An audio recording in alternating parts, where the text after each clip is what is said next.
well, we're getting ready for Thanksgiving and we're getting some help. Chef Rebecca Waldron is here from Bush's Fresh Foods Market with a twist on a side dish for your guests. This is one of my favorite things to make. I have a butternut squash waiting for me at home, so I am listening so intently right now. It's an empty canvas at this point. Yes, so this is very exciting. So what are we making today? Okay, so what we're going to do is it's traditional in the sense that there's squash involved, and that's a very seasonal item. It's perfect at this time of year, perfect for Thanksgiving. But I want to make it a little bit spicier and a little bit more savory, because you see a lot of squash and sweet potato recipes that are sugar and marshmallows and cinnamon.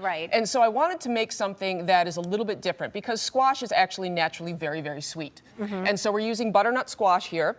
And the first thing you want to make sure you know how to do is peel a butternut squash. Very important step. Okay. So I always like to say you want to create flat bases so that you don't have this tippy thing to peel. Oh, so the way I've been doing it is wrong the whole time. Right, you don't know that. You will cut yourself. So what you want to do is I like to cut off the rounded part from the straight part of the butternut squash, take a sturdy knife, and I'm just going to go right down the side there and take that peel right off. Wow. It's a lot easier. You lose a little bit on the side, but it's a lot easier than using a potato peeler. That's what I use. And that takes forever. So I just like to go, and then after you get it peeled, you're just going to dice it, and when you dice it, you get these beautiful little pieces. They're about, I would say, about a ½ inch, maybe square. And so you have these beautiful pieces of butternut squash. And my favorite way to cook a butternut squash, a lot of people will you put the cut side down and roast it, scoop it out when it's tender. What I like to do is I like to roast it in pieces, because the pieces will caramelize and you get a great flavor from them. So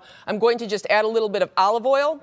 And the savory part that we're going to do here is we're going to add some ancho chili powder.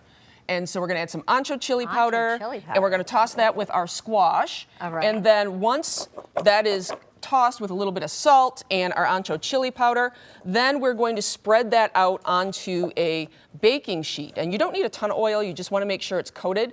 Then when you spread it out on a baking sheet and you roast it, you got this beautiful, you've got a little bit of caramelization there, and just till it's tender. You don't want to stack it too high on the baking sheet. Okay. So one layer, because you don't want it to just get mushy. You want it to actually kind of get roasted on the edges. Okay. All right. So that is the easy part, and continuing along the recipe theme here, what we're going to do is make a quick vinaigrette. So as soon as the squash comes out of the oven, you can toss it with this vinaigrette. Or the beauty of this recipe is you can chill everything, toss it together when it's cold, take it when it's cold, so it's a very, very forgiving side dish, great for traveling. Okay? Oh, that's good. That's a good thing to remember. All right, so a little bit of lime juice. Okay. We're going to use some honey as well. Honey. Honey. Now, a little bit. So we're not using a ton of honey. If you wanted to make it more savory, you could cut out the honey. Okay. Or if you wanted to make it vegan, because honey is an animal product. That's right. If you want to make it vegan, you could use a little bit of maple syrup instead. Okay. So we're going to add some smoked paprika, which is one of my very favorite ingredients. Just a little tiny bit of cayenne. You can eliminate that if you don't care for spicy.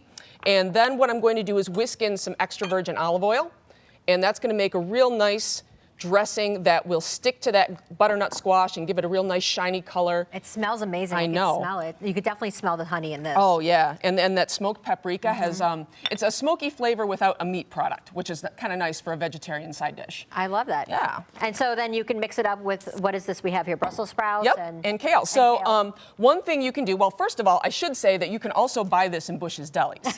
So if you really just don't have any time, you can go do that. But what I've done here, you can make it more of a salad by adding chopped kale. And then you can make it more of a side dish by adding some roasted Brussels sprouts. And I see pumpkin seeds here. Yes, so we garnish with some pepitas. So we've got these little toasted pepitas.